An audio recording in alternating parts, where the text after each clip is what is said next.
जब तक रसूलुल्लाह सल्लल्लाहु अलैहि वसल्लम मक्का में थे कभी भी किसी वाक़े में भी यहूदियों का जिक्र नहीं हुआ, लेकिन जब रसूलुल्लाह सल्लल्लाहु अलैहि वसल्लम मदीना गए तो वहाँ पे पहले से बहुत सारे यहूदी आबाद थे। अब क्वेश्चन ये है कि मदीना में इतने सारे यहूदी आए कहाँ से, क्योंकि यहूदियों को 1000 साल पहले से पता था कि बहुत जल्द मदीना और उसके आसपास एक पैगंबर आने वाला है।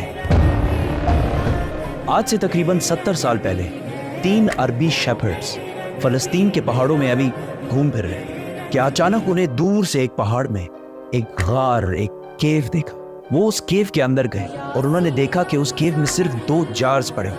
उन्होंने ये जार्स खोल के देखे तो अंदर पुराने जमाने के कुछ पेपर्स और स्क्रोल्स पड़े हुए। उन्होंने सोचा पता नहीं कोई चीज होगी बस, तो उन्होंने बाजार जाकर थोड़े पैसों के बदले इनको बेच दिया। वहां से ये स्क्रोल्स किसी तरह अमेरिका के एक साइंटिस्ट के हाथ लगे, जिसको डायरेक्ट पता लग गया कि ये यहूदियों की आसमानी किताब तौरात है, लेकिन ये किसी अजीब से स्टाइल से लिखी हुई और आज के ज़माने के सारे तौरात से मुख्तलिफ थी।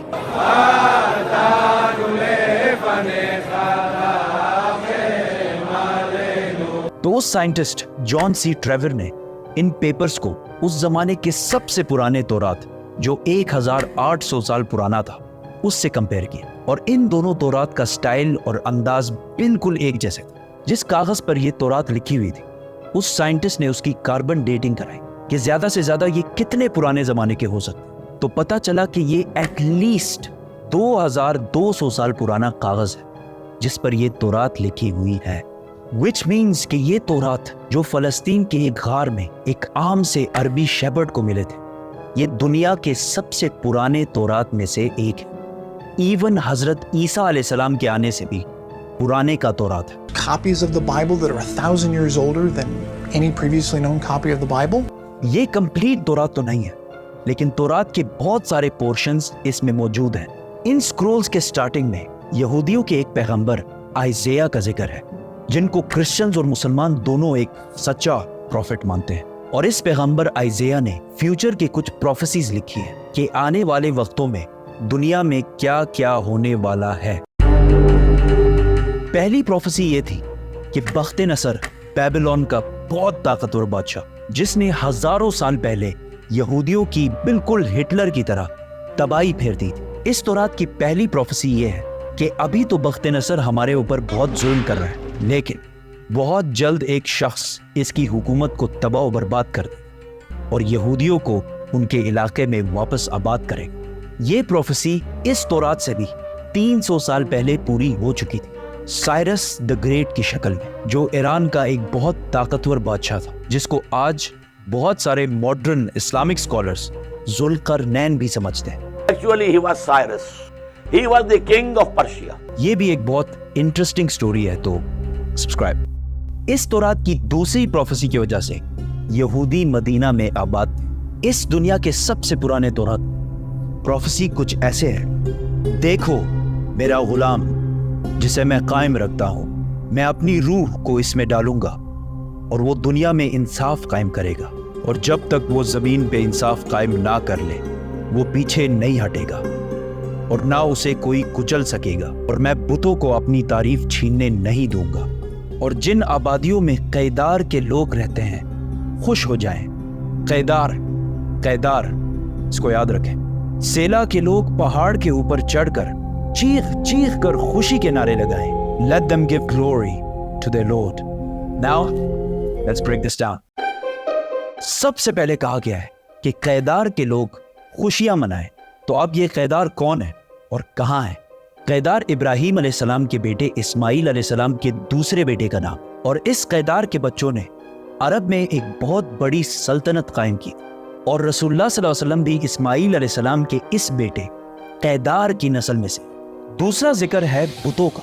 उस जमाने में सबसे ज्यादा बुतों की इबादत अरब में की जाती थी। अब इससे यह तो क्लियर है कि पैगंबर अरब में आएगा। प्रॉफिट आइज़ाया ने तौरात में दूसरी प्रोफेसी ये की थी कि सेला के लोग पहाड़ पर चढ़कर जोर जोर से खुशी के नारे लगाएं। ये सेला लफ्ज SELA आज भी तौरात में इसी तरह लिखा जाता है। अब ये सेला अरब में किधर है? This is very interesting. मेरी बात ना माने, गूगल मैप्स तो सबके पास होता है। गूगल मैप्स पर लिखें सेला अरब اور سر سے بائیں آپ سیدھا اس پہاڑ کی لوکیشن پر پہنچیں گے. یہ پہاڑ آج بھی مدینہ میں ہے, اور صرف مدینہ میں ہی نہیں بلکہ مسجد نبوی کا سب سے نزدیک پہاڑ یہی سیلا پہاڑ ہے. مسجد نبوی سے یہ پہاڑ صرف 500 میٹر دور ہے, کلومیٹر بھی نہیں, میٹر. تو تورات میں سیلا کے لوگوں کو کہا گیا ہے کہ پہاڑ پر چڑھو اور خوشی کے نعرے لگاؤ, کیونکہ تمہارے پاس ایک ایسا شخص آنے والا ہے جو پوری دنیا میں انصاف قائم کرے.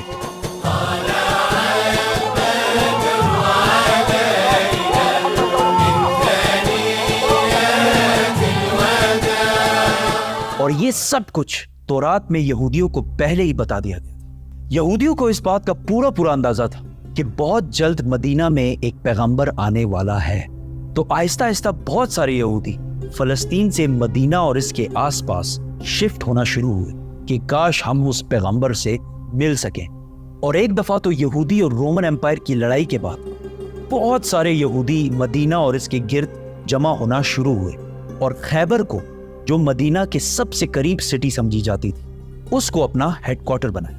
مدینہ کے عرب یہودیوں کے نالج اور ان کے بزنس کرنے کے طریقے سے بہت زیادہ امپریس تھے, جس طرح آج بھی پوری دنیا یہودیوں کے انٹیلیجنس اور بزنس کے طریقے سے بہت امپریس ہے. آہستہ آہستہ مدینہ میں یہودی بڑھنے لگے اور مدینہ کے عربیوں اور یہودیوں کے درمیان لڑائیاں ہونا شروع ہوئی. اور ہمیشہ یہودی مدینہ کے عربیوں کو کہتے تھے کہ آج تو تم لوگوں نے جو کرنا ہے کر لو, لیکن جب ہمارا پیغمبر آئے گا تب ہم تم لوگوں کو نہیں چھوڑیں.